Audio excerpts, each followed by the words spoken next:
Hey folks, it's Restita at the Java Buzz Morning Show and Dynamic Dojo Talk TV. I'm recording for both podcasts. Stay tuned because it's Wellness Wednesday and I've got some tips on how you can recover at home if you have COVID. So stay tuned.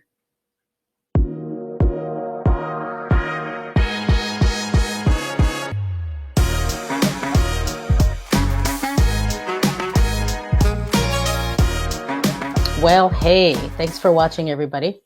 Well, as some of you already know, I'm here stuck at home down with COVID. A little bit of a backstory.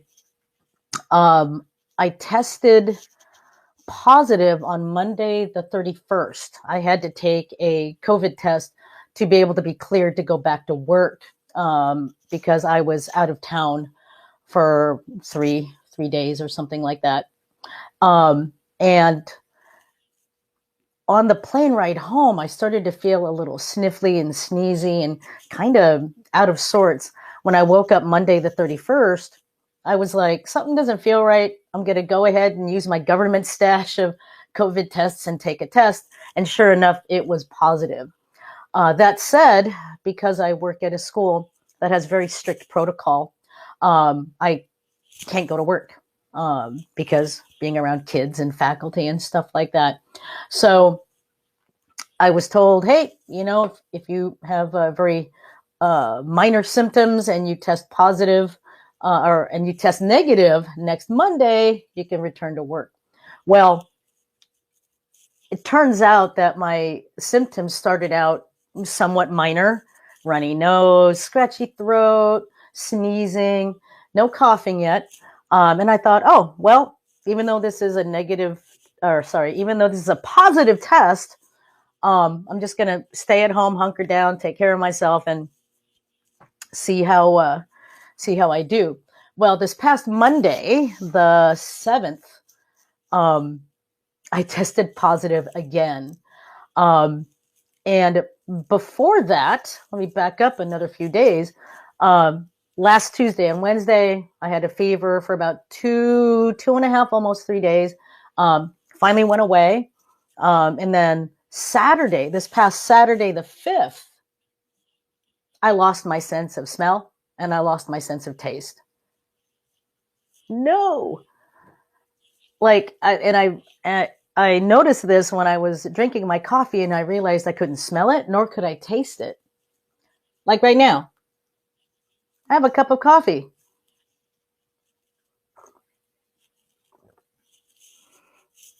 Nothing. Absolutely nothing. I mean, I know it's coffee because I'm looking at it, but I can't smell it, can't taste it. No!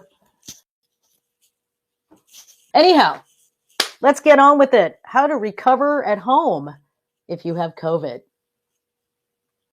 Number 1, stay home, of course. Monitor your symptoms and treat yourself as you would if you had a bad cold or the flu. Now, in my case, I've had to wear a mask when Kat is home, and have even gone so far as to wear rubber gloves if I'm going to be doing anything around the house. I've been sanitizing everything that I've touched, washing my hands a lot. I have my own wastebasket for my snotty tissues. You just want to make sure that you limit contact with other people in your household so that way they don't catch it. Now, for me, I've even gone so far as to have my own set of plates and eating utensils, and I'm going to use those until this is all over. So stay home, rest, hydrate yourself, try to eat healthily if you have an appetite. And if for some reason you have other symptoms such as diarrhea, you can treat those with over-the-counter medications. But stay hydrated, stay home, wear a mask if you need to. Number 2, tell people that you might have had close contact with when you started having symptoms. Now, this means not only the people that you were around when you felt the symptoms, but people that you might have been around maybe a day or two before the symptoms started. That way, the people that you were around can monitor themselves for symptoms and or get tested. So tell the people that you might have been around. Number 3, if you're able and feel up to it, try to do some light exercise. Exercise is medicine, as they say. However, medical experts say that if you have symptoms above the neck, such as sinus congestion, runny nose, sneezing, that kind of thing, then you're probably okay to do light exercise. Probably not going out and running 3 miles or 7 miles or anything like that, but light exercise. Me personally, I've been practicing Tai Chi every day just to get moving and just to get a little bit of stretching going on.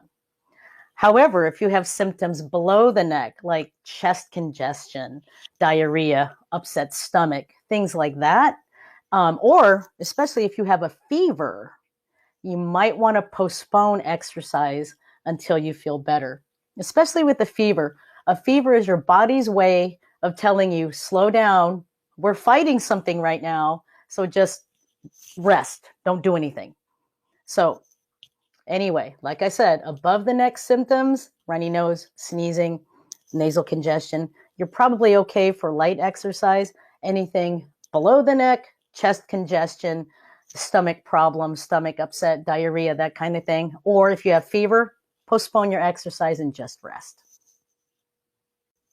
Number 4, hydrate, hydrate, hydrate. Our bodies use up a lot of water when it's fighting infections. So you want to stay hydrated. If you don't like the taste of water, even if you flavor it with fruit or anything like that, there are tons of high water content fruits and vegetables. So for example, melons, zucchini, cucumber. There's a lot of foods out there with a high water content that will help you stay hydrated. So get on that. Number 5, improve the air circulation in your home. So open those windows, use fans, set your indoor ventilation systems to go on at a scheduled time. And this is going to help flush the general area of any COVID particulates that are in the air. So open those windows. And lastly, do call for emergency medical treatment if your symptoms worsen, such as if you have trouble breathing, you feel pressure on your chest, you can't get in enough air, heart palpitations, that type of thing. Don't think that you can tough it out, because you never know how COVID-19 will work with some people. So at the very least, you get checked out and you get sent home with heartburn or something like that.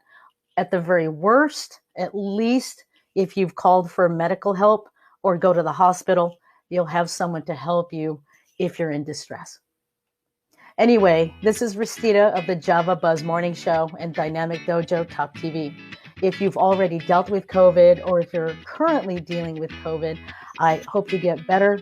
If you've dealt with it in the past, please stay healthy, stay safe, and we'll see everyone next time. Bye, everybody.